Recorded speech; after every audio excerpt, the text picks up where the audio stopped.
बहुत पुरानी बात है। हिमालय की तलहटी में फैला एक राज्य था जिसका नाम सिंहग्राम रखा गया था। घने शीशम और पीपल के जंगल, नीले झरने और पुरानी किलेबंद प्रथाएं इस राज्य की शान थीं। सिंहग्राम का शासक था महाराज वीर सिंह, जिसकी तलवार तेज और हड गहरा था। लोग उसे वीर मानते थे, पर उसकी आंखों में हमेशा एक आग सी चमक रही थी, गुस्सा। राज्य में एक पौराणिक विश्वास देखा जाता। किले के भीतर एक गुप्त तहखाना था जहां देवी देवताओं के समर्पित चिन्ह और एक प्राचीन रत्न रखा गया था, अम्राक्ष। कहा जाता था कि यह रत्न राज्य की खुशहाली और शांति का रखवाला है, लेकिन साथ ही एक पुराना श्राप भी था। यदि राजसी परिवार का स्वभाव दंभ और क्रोध में बदल गया तो तहखाने की जंजीरें टूटेंगी और वहां से दैहिक अंधेरा बाहर आएगा। एक माघी संध्या थी जब किले के द्वार पर एक बूढ़ा साधु पहुंचा। उसका नाम था महाश्रुति मुनि। वह निकलते फिरते समय लोगों को नहीं मालूम किन राजमार्गों से आया था। उसकी आंखें शांत थीं और बातों में एक पुराना ज्ञान झलकता था। वह सीधे राजा के दरबार पहुंचा और विनम्रता से बोला, महाराज सुनो, तुम्हारे वंश पर एक प्राचीन ग्रहण पड़ा है। यह ग्रहण क्रोध और अहंकार का है।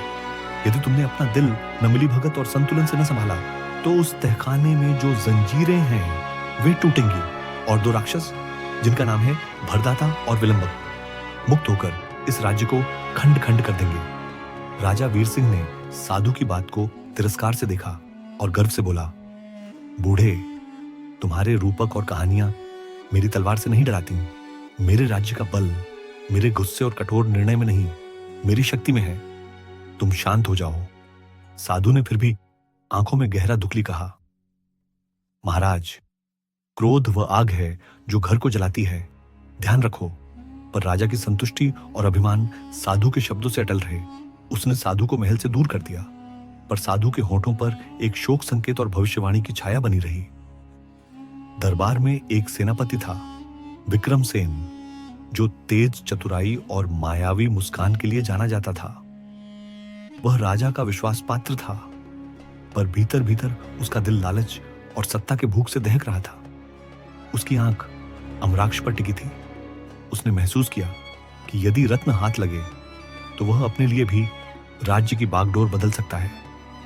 विक्रमसेन ने अपने साथ कुछ भरोसेमंद दरबारी और पड़ोसी राजकुमारों के गुप्त मेलजोल से षड्यंत्र रचा। उसने एक प्रकार की जादुई टोपी बनाई जिसे पहनकर कोई व्यक्ति तहखाने के प्रहरी को चकमा दे सकता था। योजना थी अम्राक्ष को चोरी कर देना और फिर उसे दूसरे राज्यों में बेचकर अंदर से सिंहग्राम को कमजोर करना। एक चौरंगी रात में चांद भी पतला सा था।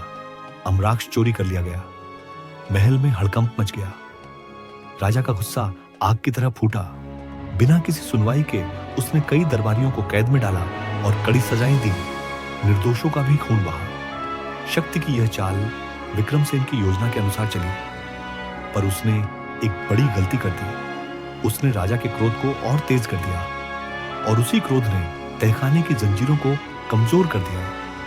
वो रात जब राजा की सभा में तलवारें खून से नम थीं, तहखाने में एक आवाज गूंज उठी, जंजीरों की अविरल खरखराहट। एक एक कड़ी टूटने लगी। धरती में कंपन हुआ। तहखाने की चट्टानों के बीच से दो तिमिर आकृतियां निकल आईं, भरदाता और विलंबक। भरदाता बड़ा और गोल मटोल था। उसकी त्वचा पत्थर सी कठोर, वाणी बिजली सी तेज। वह क्रोध का रूप था।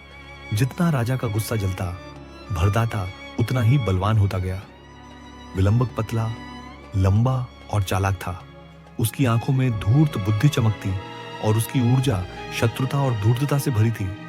वह राज्य में भ्रम और धोखे का बीज बोने का स्वामी था। दोनों ने मिलकर गर्जना की। उनकी आवाज पहाड़ों में गूंजी। भरदाता ने कहा, हम मुक्त हुए हैं और हम वही कर दिखाएंगे जो हमारे पूर्वजों ने सोचा था।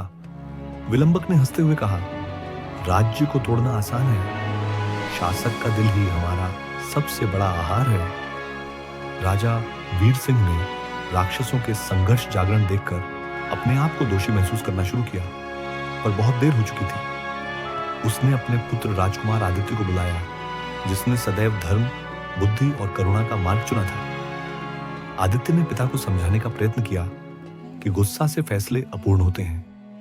पर वीर सिंह क्रोधित और द्रुत निर्णयों में उलझा रहा। विक्रमसेन ने इस बीच षड्यंत्र को और गहरा किया। उसने राजकुमार पर भी शक बोला कि वही अमराक्ष चुराने का मालिक है। राजा ने बिना सुनवाई के आदित्य को कारागार में डाल दिया।